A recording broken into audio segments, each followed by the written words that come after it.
Who's playing? Yeah. I thought that might be the first one. I can tell you Butsy's back in and Rochelle will come in, so we'll bring those two in. But I prefer to keep the who's going out if that's okay. Just changes a few things for us, but yeah, it's good to have Butsy back into the side. He's a key pillar behind the ball for us, and so it was a matter of getting him right, making sure he's ready to go. And Joshy Rochelle was one where we've been able to freshen him up. It's a pretty big challenge for these younger guys to come in first year, especially after what they've been through for a few years and see a full season out. So, you know, we felt like some time to freshen himself up, get a little bit of that hunger back again. Not that he's not hungry, but you know, we think it's a long year and this will be really good for him. Hopefully he comes out firing. Luke Brown available but not selected. Looks like he's playing in the SAFL. Thinking behind that? Yeah, that'll be the conversation, probably the headline from your point of view, but from mine it's who's in. It's who's playing in the side is probably more important. I talked to you guys a lot about the squad that we've been playing and how strong it's been at SAFL level. We've had guys knocking on the door, you know, saying I'm ready. And we saw a young kid debut in Parnell, it's 2 weeks ago now. We were really impressed with what he brought. We want to see more of that. You know, Will Hamill has come into the side too, one we've been asking about all year of where is he, and he's been able to show that he's at the level and we'd like to see more of him as well. And you know, so when you talk about Brownie with respect, he's an outstanding player and has been for this footy club and will be going forward. It's more about the 7 that are going to play this weekend. And again, I won't give you all of them, but you know, we're really pleased that there's some pressure from below at the moment for spots. It comes back to that squad's performing well. We're not getting results at the AFL level that we'd like. We'd love to have a few more wins on the board, but we're playing some good footy. Now we're looking to balance that out and get the right 7 in to get the result, to go over and win the game of footy against Gold Coast. Burnsy said that picking younger players maybe in favour of senior guys who've been regulars for a long time might be a bit of a feature of the back half of the year as you try and look at what next year and beyond looks like. Is Parnell over Brown a bit of a sign that that's where we're heading to the back half of the year? Yeah, we don't have a lot of choice when you say picking younger players. We are young. That's our squad. Youngest in the competition. That's fine. Move on from that. Parnell's in because Parnell played well on debut and we want to see more of him. Is he the answer? Is he going to play 200 games? We don't know that yet, but we really like what we see. And he sits in the same boat as Will Hamill.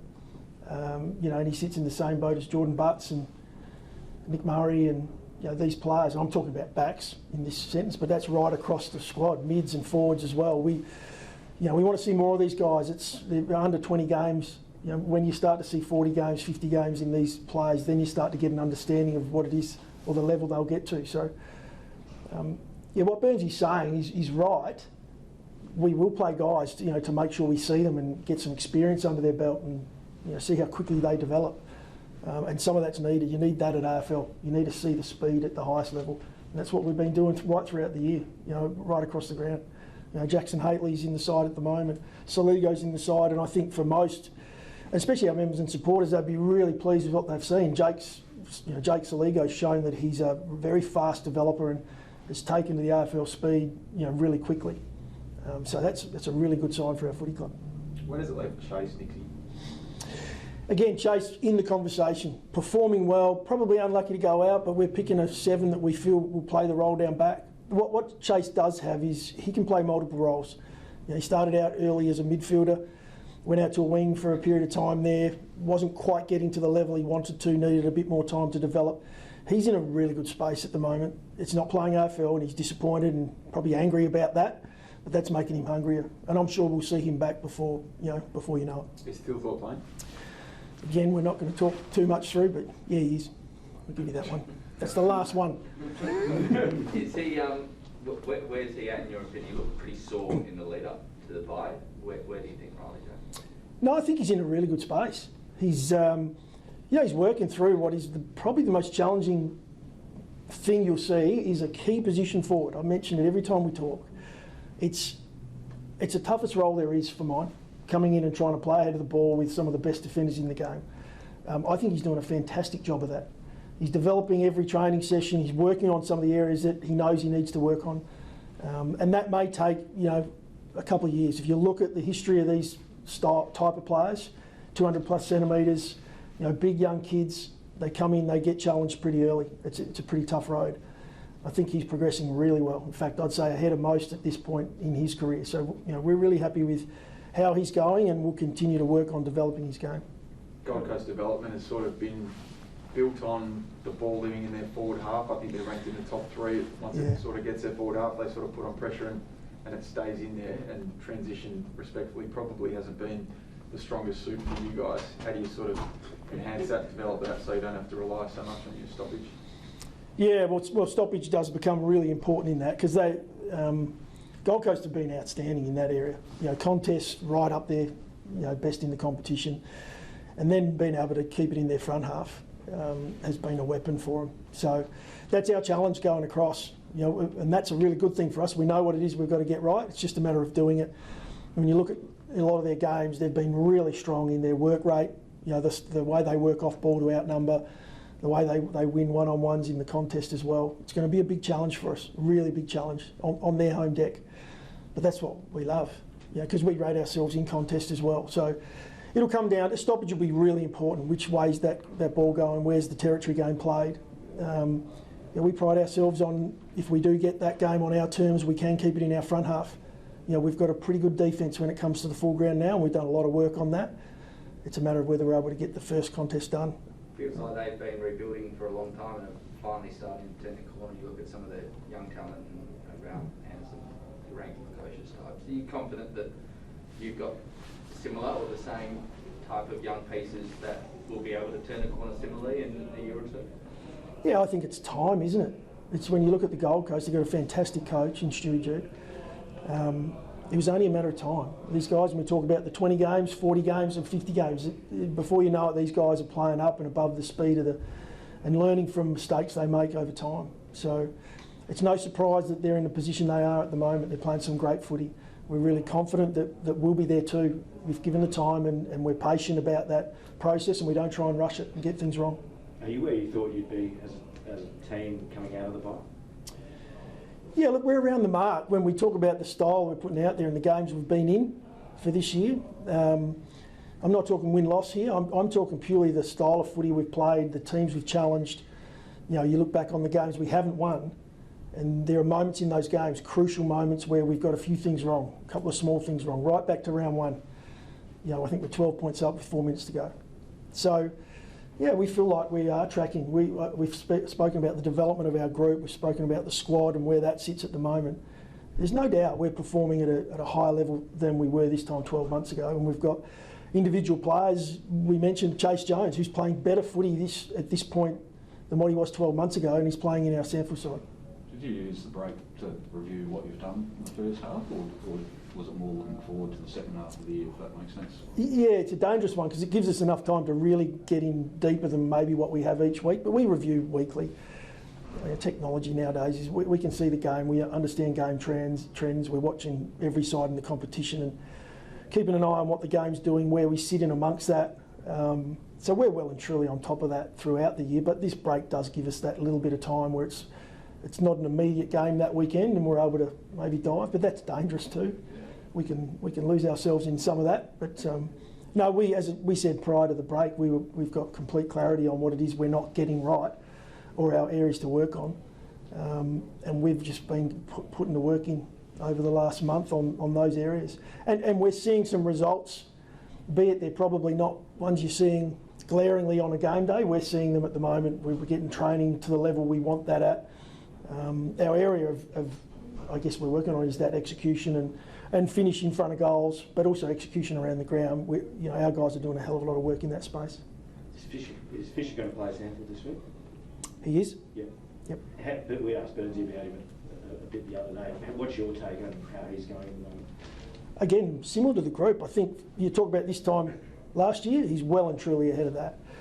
Training well, playing a slightly different role. He was drafted as people would say a key back. He's played key forward as well prior to that. And a lot of these guys coming in that are key position players, can find it's challenging at times, and sometimes mixing that up can be a good thing for him. It's given him that sort of almost a bit of a freshen up, a crack at it forward of the ball. Training really well, so making some great development as far as his off-field and his on-field work. So we're confident we're going to see some good footy from him, and whether he gets an opportunity before the end of the year, that'll depend on where the rest of the squad are at. How close do you think he is?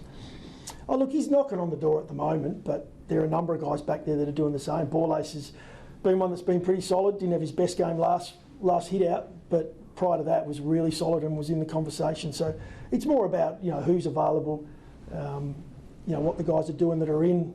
We'll always look at picking the best side we can to win the game of footy on the weekend. If you had to pick him at one end, Nixie, which end would it be? Well, that's part of the strength, isn't it, that he can be looked at both. I like the way he goes at the footy. I really like the way he attacks it as a forward. He's got no fear when it comes to marking contests. We're just trying to polish and refine that a little bit more now, so he's a bit more consistent. But again, that'll come down to what are we doing at the AFL level.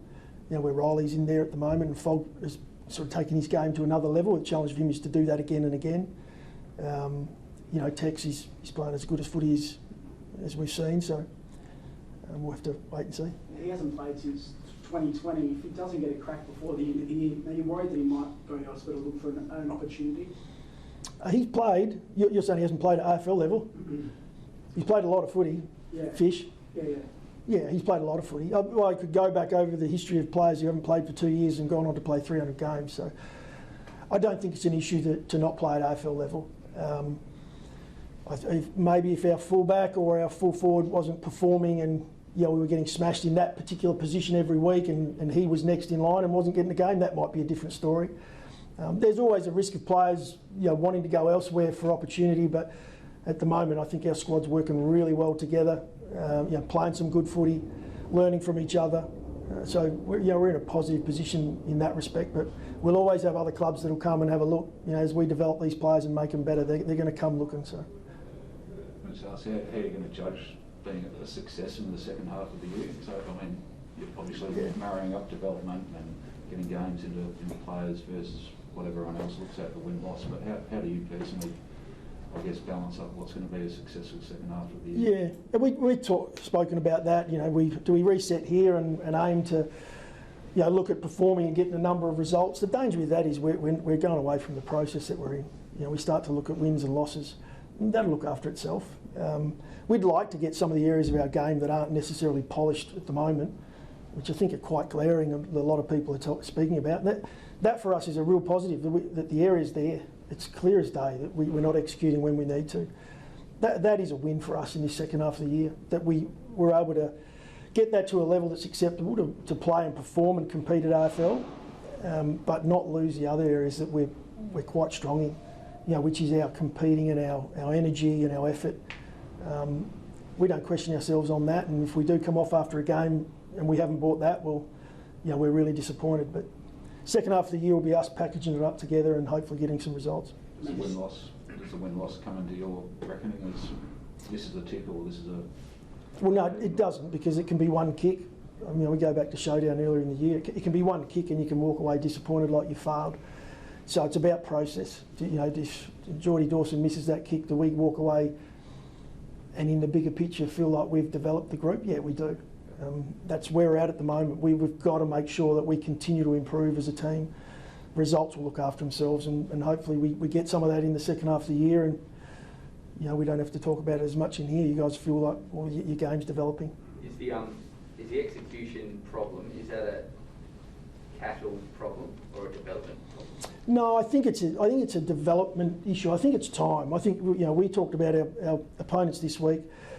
There's no doubt now they're a polished unit. They're an extremely, they're working hard. They're doing everything you need in the game, but they have that polish. That's time and experience, being in the game for longer. They've always been the same side they are as far as the cattle goes. They've been that team.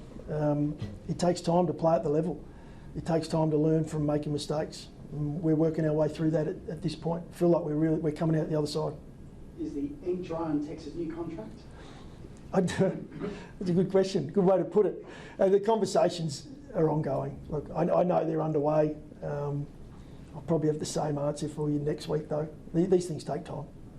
Not losing any sleep over it, though, are you? Well, no, I'm not, because I'm pretty open with Tex about where we're at and what I see the future as. Is he in it as strongly? Let me rephrase that.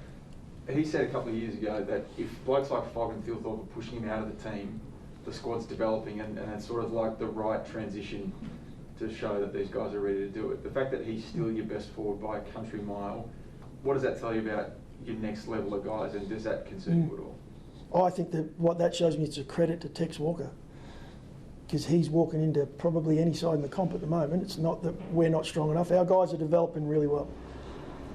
He deserves all the credit that he's getting at the moment. He's playing some outstanding football, and he's leading our group on field.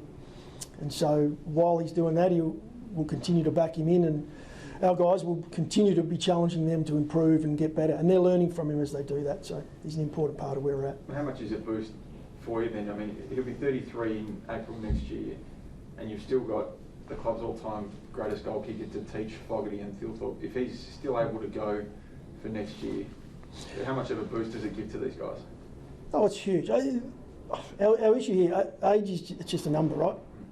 If he's performing the way he's performing, the danger that comes with that is when you do get to 34, 35 years old, the body, it's part of ageing. It begins to struggle. Now, we've had conversations in around this about how do we manage, you look at what Sydney are doing with Buddy Franklin. There are things you have to look at. You have to be real. You have to look back on the data and say, okay, how do we structure this up? How do we make this work? Because right now his football is at a level that's as good as any in the comp when it comes to key forwards. We want to keep it there. But we're going to challenge him with that by playing 10 rounds in a row. It becomes hard for any player, let alone a 30 plus. So we'll continue to work through that. No doubt he could do it for one more year. Could he do it for 2 more years? Yeah, you're trying to throw things. What was the next question? What was the next question? I don't know.